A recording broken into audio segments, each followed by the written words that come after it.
The day started just like any other, with me tidying up the house, a house that Tom and I had turned into a home over the last 5 years.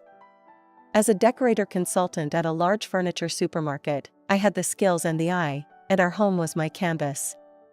Everything was perfectly in place, each room styled with a personal touch that made it uniquely ours. Tom was in the backyard, fussing over his new grill, when Lydia's old Ford rolled into the driveway. I watched from the window, my heart sinking just a tad. Tom had mentioned his sister was in a rough spot, needed a place to crash for a bit while she sorted out her life. Despite my reservations, how could I say no? Family's family, right? Lydia was dragging her suitcases up the driveway when I opened the door. Her face lit up when she saw me. "Oh, thank you for having me," she gushed, dropping her bags and pulling me into a hug that smelled faintly of cigarettes and fast food. "We're glad to help out, Lydia. Come on in, let me show you where you'll be staying," I said, leading her to the guest room, her suitcase wheels thudding against our hardwood floors. Tom came in, all smiles, and wrapped his sister in a bear hug. "Lydia, you're gonna bounce back in no time. Sarah and I got your back." I nodded, offering a smile that I hoped looked genuine. "Of course, we're here for you." As the first few days unfolded, Lydia's presence in the house was like a stone in my shoe, noticeable, but not yet painful. She spent most of her time on the couch with her laptop open, a constant stream of job sites and emails on display. One evening, as I was chopping vegetables for dinner, Lydia wandered into the kitchen. "Hey, Sarah, I just wanted you to know I'm really trying here. I've sent out like 20 resumes today alone," she said, leaning against the counter. "I hope you find something soon. If you need help with your resume or prepping for interviews, let me know. I've got a good eye for details," I offered, and her face brightened. Tom walked in just then, slapping Lydia on the back. "See, I told you Sarah's the best. We'll all get through this together." As they chatted, I turned back to my chopping, my thoughts racing. Maybe this wouldn't be so bad. Maybe Lydia really was here just to get back on her feet. As I listened to her laugh with Tom, a part of me wanted to believe that everything would turn out okay. But as the days stretched on, and Lydia's initial flurry of job hunting seemed to dwindle, the weight of her presence began to press down a little more each day. I noticed her doing less searching and more scrolling through social media, her assurances becoming less frequent. "Everything okay with the job hunt?" I asked one morning, finding her curled up on the couch with a cup of coffee and her phone. "Oh, yeah, just taking a little break today. To recharge," she replied, not looking up. As the weeks slipped by, the sheen of Lydia's initial promises dimmed like a neglected silver platter. I had hoped, maybe even prayed a little, that Lydia would find her stride and move out, but it seemed she was more interested in settling into our life than building one of her own. One sunny Thursday, I was supposed to meet a client to finalize some decor details, a meeting crucial to my reputation and career. But as fate would have it, my plans were about to be derailed. I came downstairs, keys in hand, ready to leave, only to find the driveway empty. My car, my trusty old sedan, was gone. A cold prick of panic shot through me as I spun around, searching for any sign of Lydia. She was also gone. I dialed her number. "Lydia, where's my car?" I demanded, my voice a sharp crack in the morning calm. "Oh, I borrowed it. I needed to run some errands," she replied cheerfully. The loud voices in the background clearly did not correspond to office work. "You took my car without asking?" "I have a client meeting in half an hour, Lydia. How could you be so thoughtless?" I felt my cheeks flushing with anger. "Relax, Sarah. I'll be back in time. You're making a mountain out of a molehill, as usual." "As usual?" The audacity stung me more than the inconvenience. I called Tom, hoping he'd share my outrage, but the conversation didn't go as I hoped. "Babe, she's just trying to sort herself out. Maybe give her a break? Can't you reschedule the meeting?" Tom's voice was calm, too calm. "She's not trying, Tom. She's taking advantage. And no, I can't just reschedule. This isn't some coffee date, it's my job we're talking about." My words, laced with frustration, felt hollow over the phone. Just work it out, Sarah. Please. For me. And with that, he hung up. Work it out. Right. One afternoon, as I was tidying up the guest room, which had slowly morphed into Lydia's personal chaos, I caught her rummaging through my wardrobe. My hands clenched at my sides as I watched her casually try on my favorite scarf. What do you think you're doing, Lydia? My voice was a low growl. She glanced over her shoulder, a fake smile plastered on her face. Oh, just looking for something decent for an interview. You have such nice things. That doesn't give you the right to go through my things. I snapped, snatching the scarf from her hands. Geez, relax. I wasn't gonna steal it. You're so uptight. Lydia rolled her eyes, brushing past me. Uptight. The word echoed in my ears, taunting me. I felt a familiar rage bubbling up, the same one I had tried to suppress during our numerous, pointless squabbles. That evening, the air between Tom and me was electric with unsaid words. Dinner was a silent affair, punctuated only by the clinking of cutlery and Lydia's oblivious chatter about a job interview that probably didn't exist. Work had been a beast that day, the kind that chews you up and spits you out tired. All I wanted was to come home, eat something warm, and collapse. But as I swung the door open, the first thing I noticed was the mess of takeout bags littering the counter, empty, of course, and the stark absence of anything that resembled dinner. Halfway through heating up some leftover soup, I heard the front door creak open, then shut. Lydia sauntered in, phone to her ear, laughing at something someone had said on the other end. She didn't even glance my way. Lydia, have you been here all day? I asked, my tone more accusatory than I'd intended. She finally looked up from her phone, her brow furrowing as if I'd just asked the world's most unreasonable question. Yeah, I was job hunting. You know, what I'm supposed to be doing. Job hunting doesn't feed us. It's your turn to cook dinner, Lydia. We agreed on this, remember? I countered, my frustration bubbling up. Oh, chill out, Sarah. I got busy. What's the big deal? Just eat some cereal or something. She retorted with a dismissive wave of her hand before leaving the room. The big deal was that I was tired. Tired of her attitude, tired of being the only one trying to keep our home running smoothly while she did nothing. I shook my head, dispelling the anger, and focused on my soup. But the real storm hit later that evening. I was in the living room, flipping through a magazine when a crash from the TV area made me jump. I rushed over to find my favorite vase, the expensive, beautifully crafted one I'd picked out last spring, shattered on the floor, fragments scattered like sharp little lies. Lydia! I yelled, my eyes scanning the room until they landed on her, smiling near the broken vase. Do you have any idea how much that vase meant to me?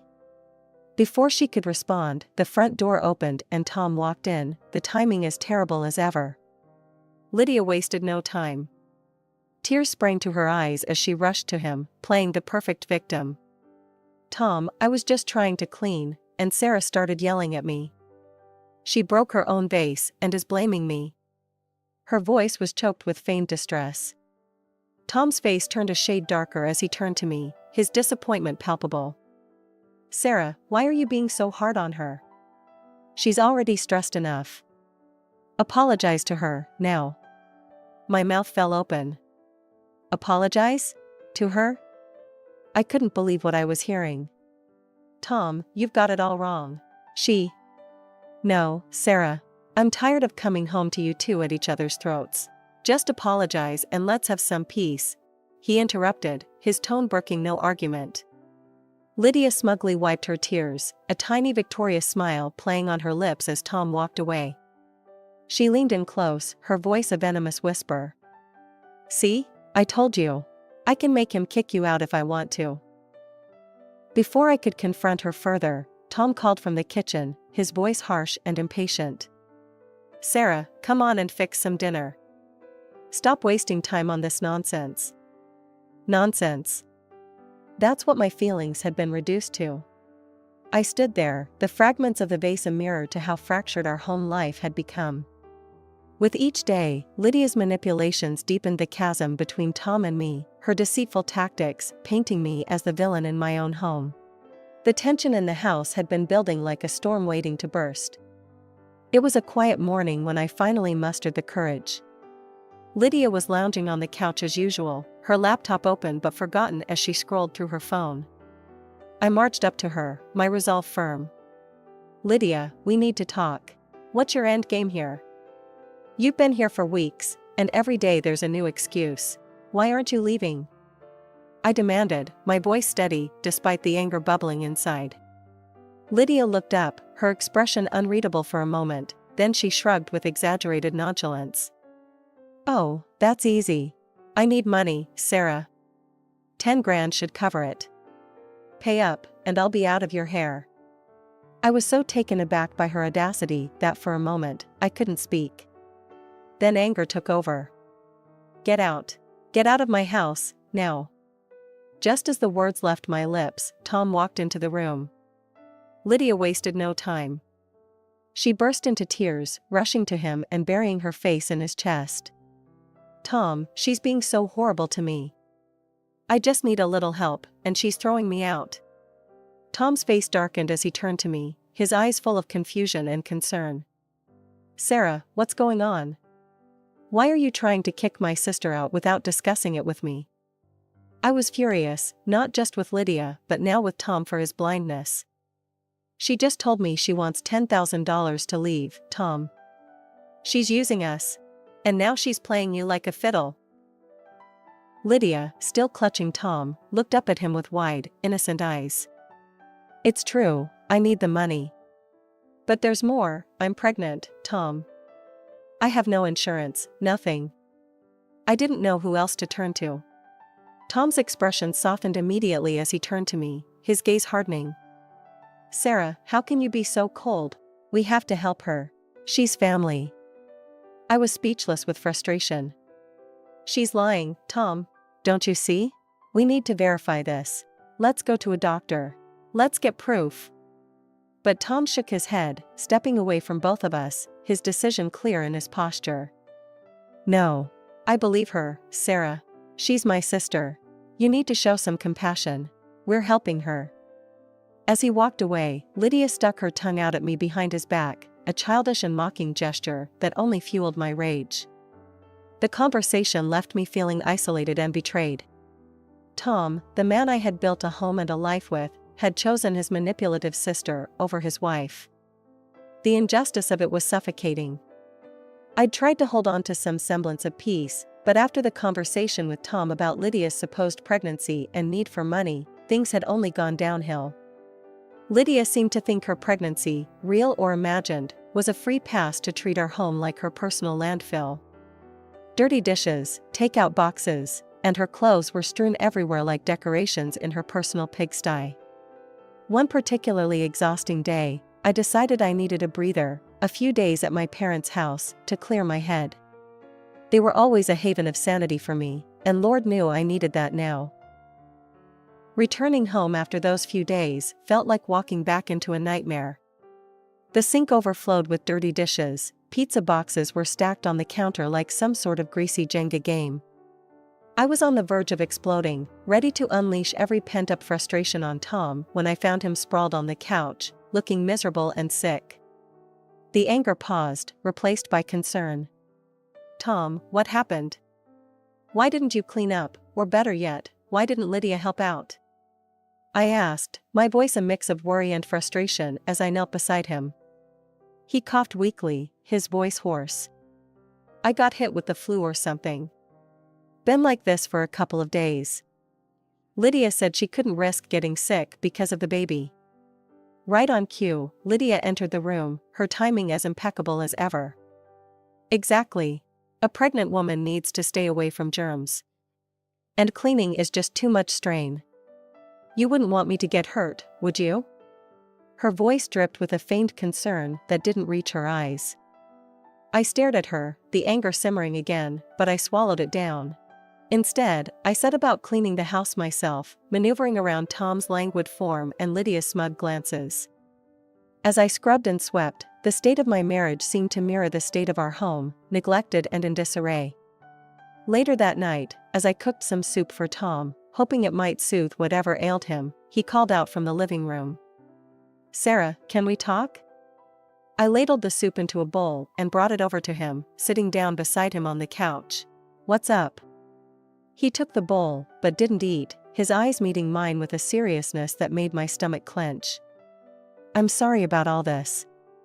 It's just, with Lydia here, I know it's been hard on you." "Hard on me?" I repeated, my voice rising despite my attempts to keep calm. "Tom, it's not just hard on me. It's tearing us apart. She's manipulating you, us. This isn't about her being in a tough spot, it's about her taking advantage of our kindness." He looked away, his jaw tightening. I can't turn my back on her. But I promise, we'll figure this out. We'll get our lives back to normal." I wanted to believe him, to trust that somehow we could navigate back to the us we used to be before Lydia's storm hit us. But as I looked around at the home that no longer felt like mine, doubt gnawed at me. It was a Tuesday afternoon when I stumbled upon the truth that would shift the very foundations of our household. I was passing by the guest room, Lydia's current den, when I heard her hushed, conspiratorial voice seeping through the door. She was on the phone, and the snippet of conversation I caught made the hairs on the back of my neck stand up. "Yeah, as soon as they're out of the house, we can start up. It'll be perfect." The line went dead as I pressed my ear against the door, my mind racing. What was she planning? The vague yet ominous words clung to me like a second skin as I paced back and forth, trying to make sense of it all. Something bad was about to go down, and I had to prevent it. Later that evening, I laid out my plan to Tom, my voice steady, but my hands trembling. "Tom, I think Lydia is planning something serious. I overheard her talking about starting something once we're out. We need to do something drastic." Tom, looking weary, rubbed his temples. "Like what? What do you want to do, Sarah?" "Let's install hidden cameras in the house. We can pretend to go away for a few days. If she's innocent, great. But if she isn't, we'll have the proof we need," I proposed, the words tasting bitter in my mouth. "And if you're wrong?" Tom's eyes narrowed slightly, a challenge in his gaze. "Then I'll leave," I stammered, the gravity of my own words sinking in. "I'll leave you two alone, and you won't have to choose between us anymore." The next day, while Lydia was out, supposedly at another one of her endless job interviews, I had a professional come in and install cameras in several key spots around the house. When Lydia returned, Tom and I put on our act. "Lydia, Sarah, and I need to take a trip, a sort of second honeymoon," Tom announced, his arm around my shoulders. I tried not to stiffen at his touch, the lie chafing like a rough seam. Lydia's eyes lit up, a too quick smile spreading across her face. "Oh, that's wonderful. How long will you be gone?" "Just a few days," I chimed in, keeping my voice light. Tom and I retreated to a nearby hotel, a room with a view that overlooked nothing but the bustling street below, a stark contrast to the serene home we had left behind. We set up our laptop, the live feed from the cameras flickering to life on the screen. The first day, nothing remarkable happened. Lydia lounged on the couch, her routine unchanged, pizza, phone calls filled with laughter, and more lounging. As the hours ticked by, a knot formed in my stomach. Had I been wrong? Was this all just a massive overreaction? The morning light barely filtered through the curtains of our hotel room when I awoke with a sense of foreboding. We hadn't spoken much since setting up the cameras, each of us lost in our own whirlpool of thoughts and doubts. But that silence was shattered when Tom's sharp intake of breath drew my attention to the laptop screen. "What the?" Tom's voice broke as we watched in real-time horror. There she was, Lydia, her face alight with a malicious glee that chilled my blood. She wasn't alone. Two figures, large and looming, followed her around our home. Lydia directed them with a conductor's flair, pointing out where we kept our valuables, our keepsakes, our memories. She then stopped by the safe, the combination of which only family knew, and spun the dial with practiced ease. This is perfect, Lydia's voice was clear through the audio feed. Once it looks like we've been robbed, it'll all be over. Quick punch to sell it, okay? One of the accomplices nodded before hesitantly raising his fist and striking her across the face. The sound was a dull thud, Lydia's cry a sharp contrast. Then, as if on cue, they ransacked a bit more, before hastily exiting through the back door. Call the police, now. I snapped, fumbling with my phone, my fingers trembling as I dialed. Tom was already on his phone, his voice a steady stream of urgent whispers.